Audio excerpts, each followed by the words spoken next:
विदेश मंत्री एस जयशंकर ने गुरुवार को कहा कि उन्होंने अमेरिकी विदेश मंत्री मार्को रूबियो के साथ पहलगाम आतंकवादी हमले पर चर्चा की है और इसके लिए जिम्मेदार लोगों के लिए न्याय की मांग भी की है।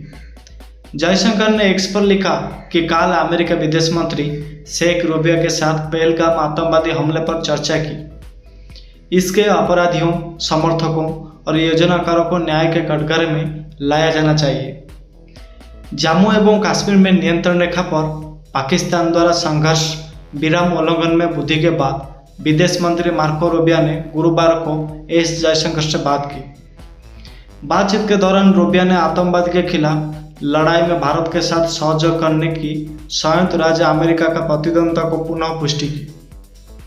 अमेरिकी विदेश विभाग की प्रवक्ता टेम ब्रूस के अनुसार उन्होंने पहलगाम में हुए भयानक आतंकवादी हमले पर दुख व्यक्त किया, जिसमें 26 लोगों की जान चली गई थी, जिनमें से अधिकतर पर्यटक थे, और उन्होंने भारत को पाकिस्तान के साथ तनाव कम करने और दक्षिणी एशिया में शांति और सुरक्षा सुनिश्चित करने के लिए बातचीत करने के लिए प्रोत्साहित किया। जवाबी कार्रवाई में भारत ने पाकिस्तान के खिलाफ कई कदम उठाए, जिनमें सिंधु जल संधि को स्थगित करना, अट्टारी के एकीकृत चेक पोस्ट को बंद करना और उच्चायोगों की संख्या कम करना, ये सब शामिल है। सरकार ने पहलगाम आतंकी हमले पर प्रतिक्रिया निर्धारित करने के लिए सशस्त्र बलों को पुनः परिचालन स्वतंत्रता प्रदान की है। भारतीय सेना ने नियंत्रण रेखा पर पाकिस्तान की अकारण गोलीबारी का मुंहतोड़ जवाब भी दे रहा है। भारतीय सेना ने नियंत्रण रेखा के पार करके पाकिस्तान सेना की अकारण छोटे हथियारों से की गई गोलीबारी का तेजी से और प्रभावी ढंग से जवाब दिया है। दोस्तों, 30 अप्रैल 1 मई की रात को पाकिस्तानी सेना ने लगातार 7वें रात कुपवाड़ा है, उरी और अखनौर और कुपवाड़ा, उन्हीं सेक्टर में नियंत्रण रेखा के पार छोटे हथियारों से बिना उकसाव के गोलीबारी की, जिसका भारतीय सेना ने भी उचित जवाब दिया। ठीक इसी प्रकार भारतीय सेना ने 26 और 27 अप्रैल की रात को नियंत्रण रेखा पर तूतमारी गली और रामपुर सेक्टर के सामने वाले इलाकों में गोलीबारी का निर्णायक जवाब दिया था। पहलगाम आतंकवादी हमले के मद्देनजर रखते हुए सुरक्षा बलों ने कश्मीर घाटी में आतंकवादी विरोधी अभियान तेज कर दिया है। पहलगाम आतंकी हमले के बाद सुरक्षा मामलों की कैबिनेट समिति की बैठक हुई, जिसको CCS का बैठक हुई, और इसमें इसके सीमा पार संवाद पर प्रकाश डाला गया था और कहा गया था कि यह हमला जम्मू कश्मीर में सफल चुनाव के बाद हुआ है। पहलगाम हमले के बाद तनाव बढ़ने पर भारतीय नौसेना ने अरब सागर में सतर्कता बढ़ा दी है। भारतीय नौसेना ने अरब सागर में अभियान तेज कर दिया है और युद्ध की तैयारी प्रदर्शित करने के लिए मिसाइल दागी है। भारतीय नौसेना ने भारत के विशिष्ट आर्थिक क्षेत्र के भीतर अरब सागर में अपनी गतिविधियां तेज कर दी और जम्मू कश्मीर के पहलगाम में 22 अप्रैल को हुए घातक आतंकवादी हमले के बाद उसी व्यापक नौसेना का अभ्यास कर रही है, जिसमें 26 लोग की ऐसी हालत हुई थी। समाचार एजेंसी ANI ने रक्षा सूत्रों के हवाले से बताया कि भारतीय युद्धपोतों को हाई अलर्ट पर रखा गया है और हाल ही में उन्होंने कई एंटी-शिप और एंटी-एयरक्राफ्ट मिसाइल फायरिंग की है। इन अभ्यासों का उद्देश्य नौसेना की युद्ध तत्परता को प्रदर्शित करना और क्षेत्र में बढ़ते तनाव के बीच संभावित खतरों को रोकना ही है। भारतीय नौसेना ने रविवार को यह पुष्टि की है कि उसके युद्धपोतों ने कई लंबी दूरी की एंटी-शिप मिसाइल फायरिंग को सफलतापूर्वक अंजाम दिया है। नौसेना की ओर से जारी बयान में इस बात पर जोर दिया गया कि ये अभ्यास परिचालना क्षमताओं को फिर से प्रमाणित करने और सटीक आक्रामक हमलों के लिए कमियों और प्रणालियों दोनों की तैयारी सुनिश्चित करने की व्यापक रणनीति का हिस्सा था। भारतीय नौसेना के प्रवक्ता ने एक्स पर लिखा कि भारतीय नौसेना के जहाज़ों ने लंबी दूरी की सटीक आक्रामक हमले के लिए प्लेटफॉर्म, सिस्टम और चालक दल की तत्परता को पुनः प्रमाणित करने और प्रदर्शित करने के लिए कई सफल एंटी-शिप फायरिंग की है। भारतीय नौसेना किसी भी समय, कहीं भी, किसी भी तरह के राष्ट्र के समुदाय हितों व उनकी रक्षा करने के लिए युद्ध के लिए तैयार रहता है। हमेशा विश्वसनीय और भविष्य के लिए भी तैयार रहता है।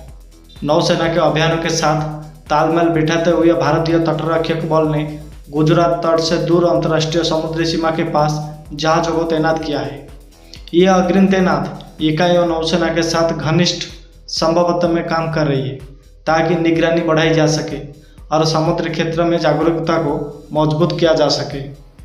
दोस्तों, परिचालना गति को बढ़ाते हुए भारतीय नौसेना के नवीनतम निर्देशित मिसाइल विध्वंसक INS सूरत ने हाल ही में मध्यम दूरी की सतह से हवा में मार करने वाली मिसाइल प्रणाली का सफल परीक्षण किया। इसी परीक्षण ने समुद्र में उड़ने वाले हवाई खतरे को लक्षित किया, जिससे परिष्कृत मिसाइल खतरों का मुकाबला करने की नौसेना की क्षमता का प्रदर्शन हुआ। रक्षा अधिकारियों ने हवाई और सतह से प्रक्षेपित दोनों तरह की मिसाइलों के खिलाफ MRMMA उसकी प्रभावशीलता पर प्रकाश डाला है। ये नौसैनिक गतिविधि अरब सागर में पाकिस्तानी नौसेना की योजनाबद्ध मिसाइल परीक्षण से पहले और पहलगाम आतंकी घटना के बाद बढ़ते भू राजनीतिक तनाव के मद्देनजर हुई है। विश्लेषक समुद्री क्षेत्र में भारत के आक्रामक रूप को प्रतिरोध और तत्परता के रणनीतिक संकेत के रूप में ये देखा जा सकता है। लेकिन दोस्तों, इधर सुप्रीम कोर्ट ने पहलगाम आतंकी हमले की न्यायिक जांच की मांग वाली याचिका को खारिज कर दी है। सुरक्षा बलों का मनोबल ना गिरा जाए, क्योंकि सुप्रीम कोर्ट ने पहलगाम आतंकी हमले की न्यायिक जांच के लिए दायर जनहित याचिका पर सुनवाई से इनकार कर दिया। पीठ ने याचिकाकर्ताओं को याचिका वापस लेने की अनुमति दे दी। दरअसल दोस्तों, सर्वोच्च न्यायालय ने गुरुवार को एक याचिकाकर्ता को फटकारा लगाई है और पिछले महीने पहलगाम आतंकवादी हमले की न्यायिक जांच की मांग करने वाली उसकी याचिका को खारिज कर दिया। न्यायालय ने कहा कि ऐसी याचिकाओं केवल बलों का मनोबल गिराने का प्रयास करती है, ऐसे समय में जब देश का प्रत्येक नागरिक आतंकवाद से लड़ने के लिए एकजुट है। याचिका को खारिज करते हुए न्यायमूर्ति सूर्यकांत की अध्यक्षता वाली पीठ ने याचिकाकर्ता हतेश कुमार साहू को राष्ट्र के प्रति उनकी जिम्मेदारी की याद दिलाई है और हमले की जांच के लिए सर्वोच्च न्यायालय या उच्च न्यायालय के सेवानिवृत्त न्यायाधीश से जांच कराने की मांग वाली याचिका दायर करके गैर जिम्मेदाराना कार्य करने के लिए उनकी आलोचना की है। पीठ ने कहा, यह एक महत्वपूर्ण समय है जब देश के प्रत्येक नागरिक ने आतंकवाद से लड़ने के लिए हाथ मिलाया है। ऐसी याचिकाएं दायर करके हमारे सेना का मनोबल ना गिराएं। पीठ में न्यायमूर्ति एन केटेश्वर सिंह भी शामिल थे। वकील साहू ने अदालत को स्पष्ट किया कि उनका इरादा सुरक्षा बलों का मनोबल गिराने का नहीं था और वो अपनी याचिका वापस लेने को तैयार है। उन्हें ऐसी याचिकाएं दायर करने से पहले सावधानी बरतने की याद दिलाते हुए पीठ ने कहा, आप पर देश के प्रति जिम्मेदार है और आप हमारी सेना का मनोबल गिराने के लिए यह तरीका अपना रहे हो। पीठ ने साहू से पूछा कि सर्वोच्च न्यायालय और उच्च न्यायालय के सेवानिवृत्त न्यायाधीश कब से इस मामलों की जांच करने में विशेषज्ञ बन गए हैं। आपने अनुरोध किया है कि इस न्यायालय के एक पूर्व न्यायाधीश को घटना की जांच करनी चाहिए। न्यायाधीश अपने समक्ष विवादों का निपटारा करते हैं। उन्हें जांच करने की विशेषज्ञता कब से प्राप्त हुई है। याचिकाकर्ता ने अदालत से कहा कि उनकी चिंता राज्य में बढ़ रहे छात्रों के लिए है, क्योंकि इस हमले में देश के अन्य हिस्सों से आए पर्यटक और नागरिकों की जान चली गई थी जो वहां छुट्टियां मना रहे थे। अदालत ने कहा, बेहतर होगा कि आप इस याचिका को वापस ले लें, हमें कोई आदेश प्रेरित करने के लिए ना कहें। केंद्र की ओर से पेश सॉलिसिटर जनरल तुषार मेहता ने अदालत को बताया कि ऐसी याचिकाएं हाई कोर्ट में भी नहीं जानी चाहिए। अदालत ने याचिकाकर्ताओं को याचिका वापस लेने की अनुमति दी और केवल छात्रों की सुरक्षा पहलू और उस पर साहू को संबंधित हाई कोर्ट में भी जाने की अनुमति दे दी। दरअसल दोस्तों, दक्षिण कश्मीर के अनंतनाग जिले की पहलगाम क्षेत्र के बेसरन मैदान में 22 अप्रैल को आतंकवादियों द्वारा पर्यटकों पर की गई गोलीबारी से कम 26 लोग मारे गए थे और लगभग 15 अन्य घायल भी हो गए थे। लेकिन प्रसिद्ध पर्यटन स्थल, जिसे मिनी स्विट्जरलैंड के रूप में भी जाना जाता है, उसी तक केवल पैदल या टुट्टुओं से ही पहुंचा जा सकता है। पाकिस्तान में स्थित लश्कर-ए-तैयबा, उनके जो झंडा है वो आतंकवादी संगठन द रेजिस्टेंस फ्रंट ने हमले की जिम्मेदारी ली है। पहलगाम हमला हाल के वर्षों में घाटी में सबसे खराब नागरिक हमला था और इसके सर्वोच्च न्यायालय में बार बार एसोसिएशन और विभिन्न उच्च न्यायालयों द्वारा निंदा की गई थी। सर्वोच्च न्यायालय के सभी न्यायाधीश वाले पूर्ण न्यायालय द्वारा जो पारित किया गया प्रस्ताव में कहा गया था कि विवेकहीन हिंसा के इस सैनिक व शैतानी कृत्य ने सभी की अंतरात्मा को झकझोर कर दिया है और यह आतंकवाद द्वारा फैलाई जाने वाली क्रूरता और अमानवीयता की कड़ी याद दिलाता है।